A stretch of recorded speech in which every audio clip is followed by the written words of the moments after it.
नमस्कार. रसा स्वादमध्ये आपलं स्वागत आहे. आज आपण बघणार आहोत रव्याचे तिखट अप्पे एकदम सोप्या पद्धतीने.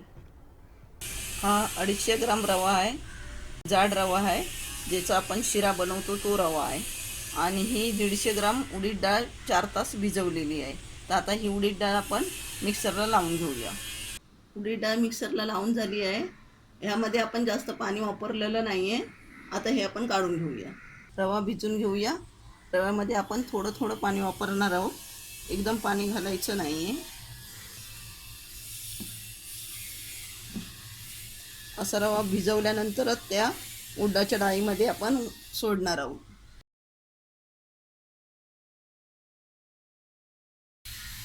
डायरेक्ट रवा जर उडदाच्या डाळीमध्ये घातला तर गुटाया होतात, म्हणून आपण हे पाणी घालून आतमध्ये सोडायचं आहे त्या डाळीमध्ये. रवा आता उडदाच्या डाळीमध्ये या पिठामध्ये उतरून घेऊया.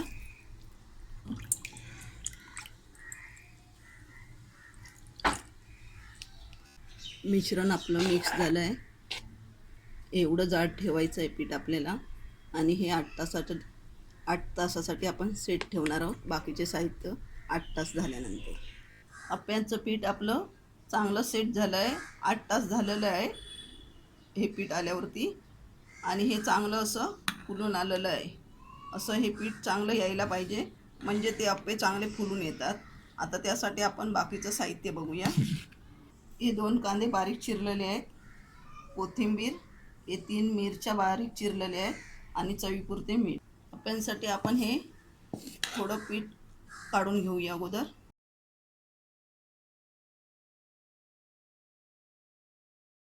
कांदा,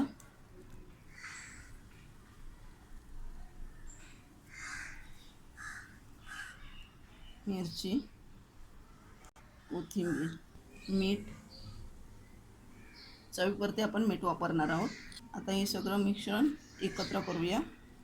अप्प्यांचं मिश्रण तयार एकदम झालेलं आहे.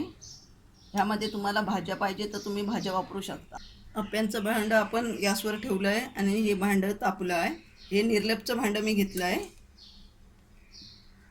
थोडं थोडं आपण तेल घालूया.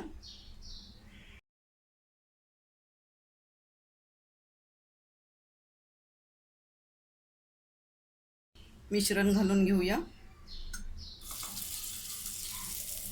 गॅस एकदम मंद ठेवलेला आहे. असं मिश्रण घालून घेऊया. ह्यामध्ये मी सोडा वापरला नाही आहे, कारण आपलं पीठ हे चांगलं सेट झालेलं आहे. पीठ सेट झालं की सोडा वापरण्याची गरज नाही आहे.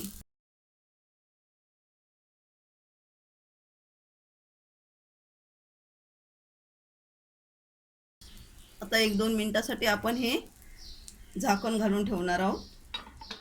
2 मिनिटं झाली आहे. आपण हे झाकण काढून बघूया. छान फुलले आहे. आता आपण हे परतून घेऊया.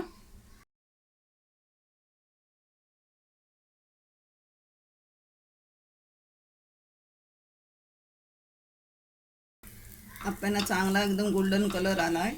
हे परतल्यानंतर आपण 2 मिनिटं शिजवणार आहोत ते, आणि त्यानंतर आपण काढून घेऊया. आपण हे अप्पे परतल्यानंतर 3 मिनिटं झाली आहेत. आणि हे अप्पे आपले चांगले आता चांगले भाजून आले आहेत. रव्याचे तिखट अप्पे आपले बनवून तयार झाले आहेत. अशा पद्धतीने बनवले तर हे चविष्ट लागतात. हे आपण चटणी किंवा सॉस बरोबर खाऊ शकता. असे एकदा तुम्ही हे करून बघा आणि मला सांगा.